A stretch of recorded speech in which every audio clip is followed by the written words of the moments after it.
Hello, welcome to my channel. My name is Buddy. I want to talk to you about the Disney College Program. I do not speak for the brand or company, so don't take everything I'm saying as their word. It's strictly mine. So my experience started back in 2021 doing the Disney College Program. For the first time, I was 19 years old from New York. I've been to Disney plenty of times growing up. I loved going to Disney World. Then over the years wanted to learn more and more about like how everything works and everything, so really like got into like those Imagineering videos on YouTube, and I think there was Imagineering like documentary that came out. I was always watching that. I always wanted to like know what was going on behind the scenes. So when I found out about the Disney College Program through Kevin Heimbach, who's a YouTuber who I love. He does amazing videos on Halloween Horror Nights and Disney and Epic Universe and everything. It's great. So if you don't know him, check him out. But he introduced me into the idea of the Disney College Program. So I fell in love with the concept of being able to work at the park and find out what actually goes on behind the scenes. Then 2019, I go to Florida with my school band. Had a great time. We go immediately to Magic Kingdom after getting off the flight. We're enjoying the park and everything. And then we went to the Contemporary and we actually got to play with somebody from Disney, a bunch of Disney tunes. Like we played Indiana Jones, we played other songs, I don't know. It's been a while, but we had a great time. And they introduced me again what the Disney College Program was. So from then on, I was like, okay, I'm gonna do this. I'm gonna do the Disney College Program. I just gotta know how.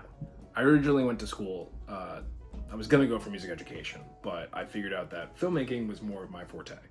So a parallel that I've made over the years is that filmmaking in Disney, there's a lot of like behind the scenes action going on. So I really wanted to be a part of the behind the scenes of the film world, and I wanted to be a part of the behind the scenes of the Disney world. So, hello, Fibro. So after the year, I applied to the Disney College Program. This is 2020. I started going to college. So 2021, in that like spring or whatever, I applied, got in, first try, and I was super excited. I had no idea what was gonna go on, and at that time, you had web-based interviews, but it was just like a quick, you fill out, it's multiple choice kind of things. And I was like, this is too easy. This has got to be too easy. But then submitted my application. I forgot about it completely. And then one random day, got an email. Hey, congratulations, you're in the Disney College Program. And you got accepted. And I was just like, wow, like this is insane. I never thought it was going to happen to me. I've heard it was like always super hard to get into. So I then packed my bags. I was ready to go. I didn't know, or I didn't have the choice to pick a role, and I knew from like Swoozy and other YouTubers as well that usually there was a part of the interview process was them finding out what your interests were so they could better align you with that role. But when it was 2020 and they were picking the roles for you because they just had to fill spots, that was not an option. It was basically you get what you get or you don't go. So a month to the day before I was supposed to arrive, I got an email. Hey, you got accepted. We're not gonna tell you your role yet, but you're coming down here. And I went to my siblings, I went to my parents, I went to my girlfriend at the time and my friends, and I was like, do I go? And everyone was just like, yes, you go. You're going to Disney. And I was like, oh my God, this is the most insane thing ever. I had to figure out with my school, like how that was gonna work and everything. Just took a gap semester, very simple. But I was so excited and so scared, and then a couple of weeks later, when I got my role, I was assigned to Art of Animation, so Resort, as a custodian. I was crushed. I immediately was like, well, that's not what I want to do. I don't want to go anymore. And I remember talking to my siblings about it. I remember talking to my brother, and he was like, dude, you got to go. It doesn't matter what you're doing, you got to go. You just need to. So I did. I sent them all my money that I had. I was like, hey, I'm going. I'm going to be there. And they said, okay, cool. It wasn't really a two-way conversation, but I sent it to them, and I was there. I got there in September of 2021, late September, and my Traditions Day was actually on October 1st, 2021, which I don't know if you guys know this, but October 1st, 2021 was the 50th anniversary of Disney World opening. So pretty crazy day to start my Disney career. I had my traditions class, and in that class we did the regular class things, watching videos, hearing different stories, hearing what we are in this company and how we partake in the magic. So my class was the only class to have traditions on October 1st, 2021. And it was such an awesome experience. We heard the announcement that they played in the parks, saying like, hey, this is the anniversary and everything. It was such an awesome experience, and it was an 8-hour, I think, long day. It was felt super freaking long, and then I leave and I'm out in the Florida sun. I was just so excited. I was just so excited to start and just be at Disney. I was one of the first people to live in my actual unit there, in Building 5, Bagheera. Such a cool and awesome experience to be like one of the first people there, because it felt like I was like starting that like history that has now been there for about to be 5 years, which is pretty crazy. But yeah, I was in Bagheera, and I moved in, and in my room in particular, I was in a 2x2. So 2x2 is 2 beds in one room, with a bathroom, a shared bathroom, and then on the other side is 2 beds in one room with a bathroom. And then there's like the shared space of the living room and kitchen. So that's really nice. And it was a pretty nice like side, and then the middle was the kitchen and dining room, and living room.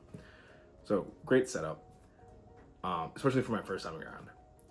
So my roommate at that time, he was like working night shifts, so he was always sleeping during the day, and then I was always working like afternoon, like into evening shifts. So I was never seeing him, but it was okay because we figured out how to do things in the apartment.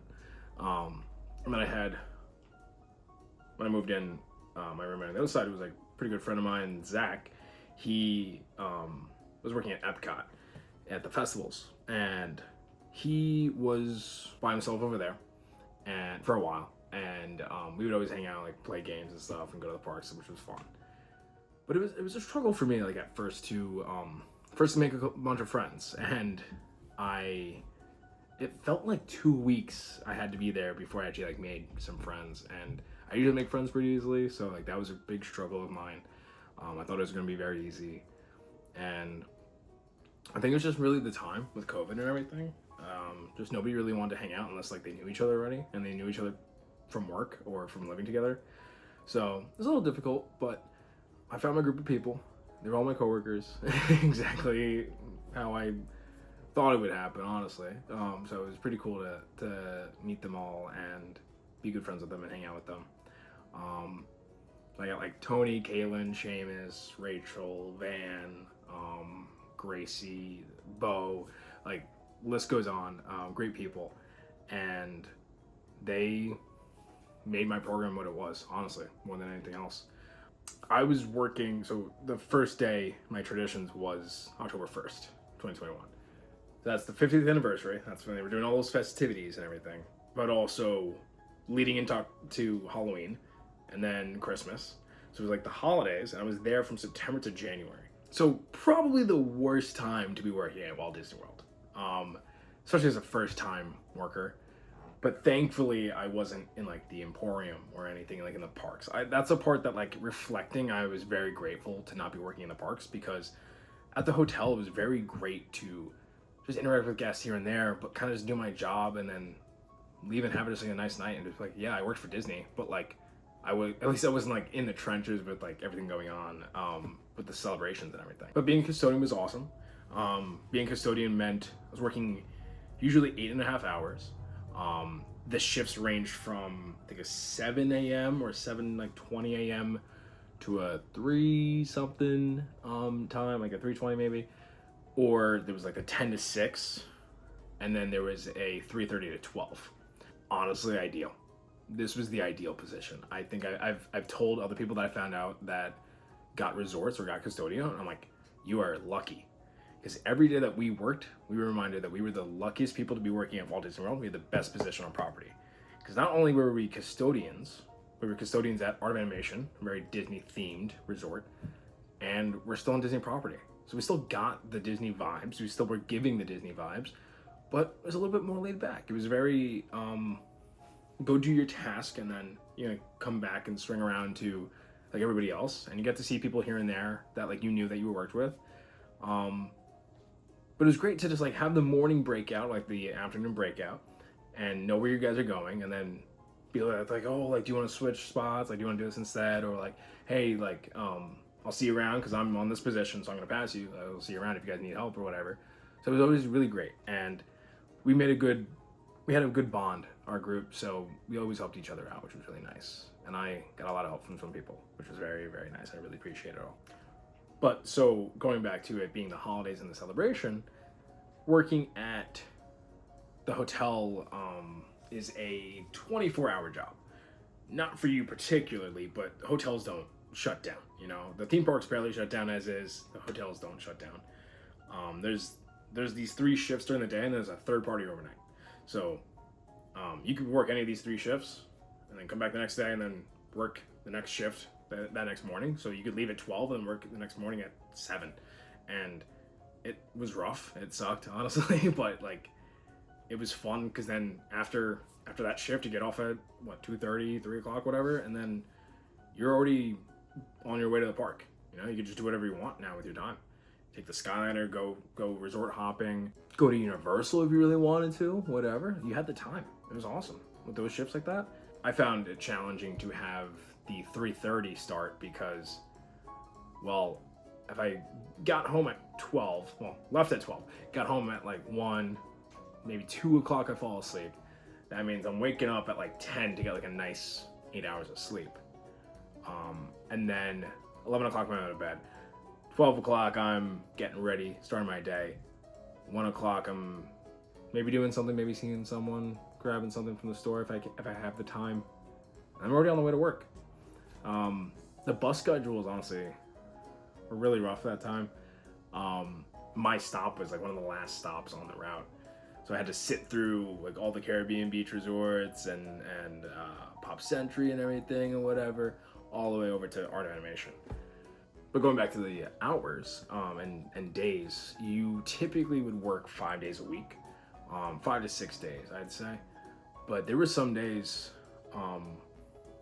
some schedule drops where I was working 6 days a week and like back to back. So like say my first day of that like work week, I had off for whatever reason. Then I'd work 6 days in a row, and then I would work another 6 days in a row, and then have my day off at the end of the next week. And I don't know why they would do that, but they would do that, and it kind of sucked. It sucked, I don't know what you could do, but being a custodian was great.